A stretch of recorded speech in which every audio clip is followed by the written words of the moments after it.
Merry Christmas and almost Happy New Year. Merry Christmas. It's just always wonderful to think about what just happened, and especially the people with us that make it so special. Right. And of course, the message. Absolutely. And I can't ignore, with my stage of life, the never ending wrapping paper and squeals of joy and, just the excitement of giving and giving to those you loved, but also to those who are just plainly in need. Yeah.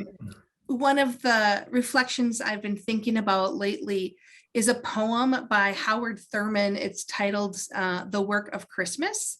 And it says, when the songs of the angels is stilled, when the star of the sky is gone, when the kings and princes are home, then the shepherds are back with their flock. The work of Christmas begins. To find the lost, to heal the broken, to feed the hungry, to release the prisoner, to rebuild the nations, to bring peace among others, and to make music in the heart. And I just get connected with this because often we think of Christmas as one day, and it's in fact an entire season. There's 12 days of Christmas, but also Christmas is very intimately connected with this season of Epiphany.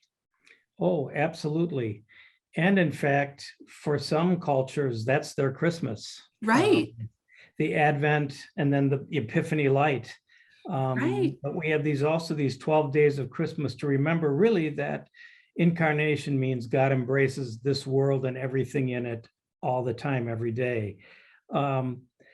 There's a beautiful quote from a monastic liturgy, a Christmas Eve liturgy.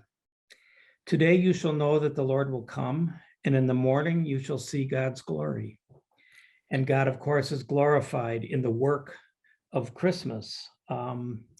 And I really am looking forward to making the connection between what we do as the church Right. around the world, and how that is the work of Christmas and continues it. Right. We are the hands and feet of Christ for around the world and for our neighbors. And so as we move into this season of Epiphany, we at St. Luke's are looking a little bit at more intently at our global mission, but not leaving behind the things that are near and dear to us. The main township food pantry, the Super Bowl of Caring, some of these other various local ministries that we're a part of. And I know you have some favorites as well. Yes.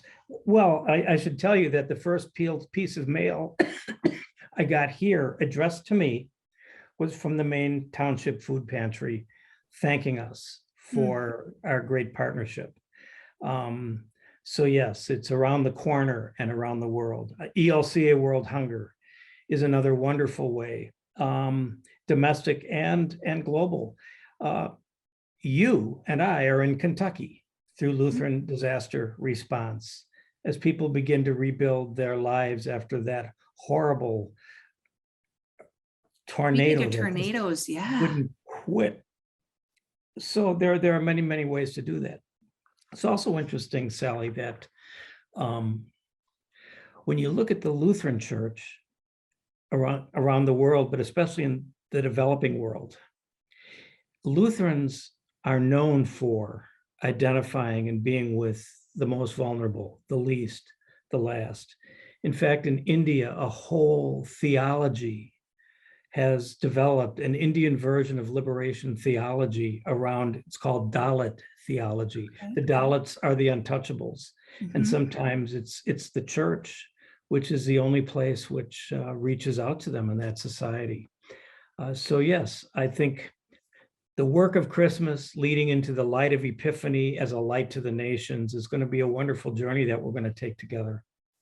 And we are excited to think about, expanding ministries, but along with expanding ministries comes expanding giving to be able to make those things possible. So as we continue to dream about what's next Listen to those heartstrings that I kind of preached on a little bit on Advent 4 about listening to the heartbeat and music of St. Luke's as we cast a vision for the future.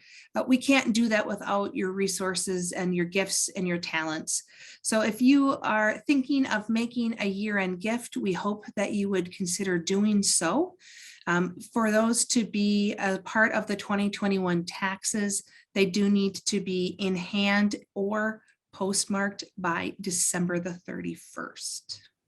Well, I'll be making my first gift through St. Luke Park Ridge before New Year's Eve. Yep. And maybe as we sign off, Sally, could you read the end of that poem again where it talks about music? Sure. To bring peace among others and to make music in the heart. Yes, because music is such a strength here, I just want us to remember that it's not a sideshow. Right. That music is a part of our mission. Mm-hmm. It's a part of the work of Christmas. It's a part of our joining the global song to our newborn Christ. So a shout out to all the musicians here. And that's all of us with a song in our heart. I could not imagine any of these major holy days without the fantastic music that the church, and especially the Lutheran Church, has brought globally throughout the years. It's such a heartbeat of who we are. Amen. So we'll see you all in the new year. See you next year. Happy New Year.